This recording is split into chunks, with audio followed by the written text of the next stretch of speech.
I agree with the French imam who today called the slain journalists martyrs for liberty. Today's murders are part of a larger confrontation, not between civilizations, no, but between civilization itself and those who are opposed to a civilized world. All right, ladies and gentlemen, welcome back. That was John Kerry earlier today.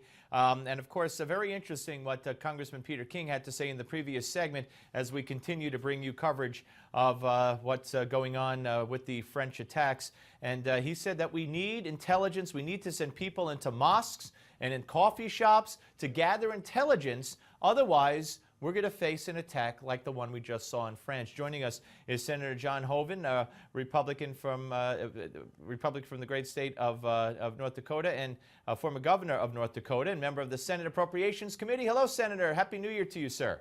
You too, Steve. Good to be with you. Thank you for coming on. Terrible day, of course. Before we get to some other political issues, your take and your response to what we're seeing and what we saw this morning, more specifically. Yeah, our hearts and prayers go out to the victims of this terrible attack and their families. And, it just shows that we've got to continue to battle against Islamic extremism, this war on terror, and that it's certainly an issue for us here in America, but also we have to join with our friends and allies across the world, whether it's France, Australia, Great Britain. But we all have to work together to try to end this scourge of radical terrorism.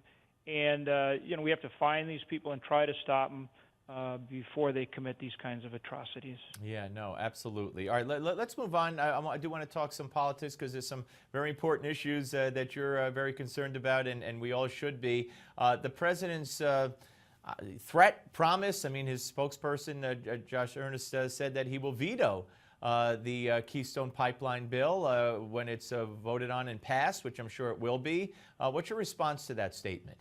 Who's he working for? Who does the president work for? 70% of the American public supports this project. 70% consistently in the polls want this project approved. Congress is working on a bipartisan basis to pass this legislation. If he's not going to work with us on something like Keystone, when the public overwhelmingly supports it, who's he working for? Is he working for the American people, or is he working for special interest groups? And, it doesn't come as a surprise that he would threaten a veto, but it is disappointing. And, of course, we're continuing our effort to work on a bipartisan basis to get it passed and to get it done on the merits. Well, and I believe, if I'm not mistaken, and please correct me if I'm wrong, that Republican leadership has decided that they will entertain and allow amendments to be tacked on. And I heard Charles Schumer over the weekend saying that, we're not going to vote no. We're going to offer amendments, and we're going to make sure that the pipeline, the steel used for the pipeline, is made in America, that the oil goes, I don't know if he said only to benefit America, but at least that it benefits America, that all the workers hired are American. So what will the introduction of those amendments do to the bill in your mind? Well, Steve, you really bring up an important point. This legislation is S1, meaning it's the first bill in the Senate in the new Congress for several reasons. First, because it's important energy legislation. It's infrastructure we need as part of building a comprehensive energy plan for our country. But the other reason is because we're trying to restore what's called regular order in the Senate, which means we're going to have an open amendment process. Republicans and Democrats alike can bring forward their amendments, offer their amendments. They'll get to debate them. They'll get a chance to vote on them. If they can get 60 votes, then the amendment's passed and included. That's how the Senate's historically worked.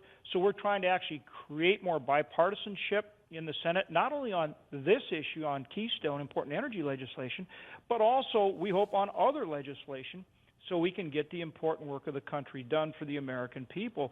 So again, we're trying to do this in an open, transparent way and to focus on the merits. And again, it's all about getting the work done for the American people. As far as his amendments, look, some of these amendments they'll put up, we hope they have good amendments that will actually enhance the bill. Some of the amendments may be messaging, but again, we're going to give them their shot. They can bring them, we'll debate them, and we'll vote. And what might S2 be? Do you have any idea at this point?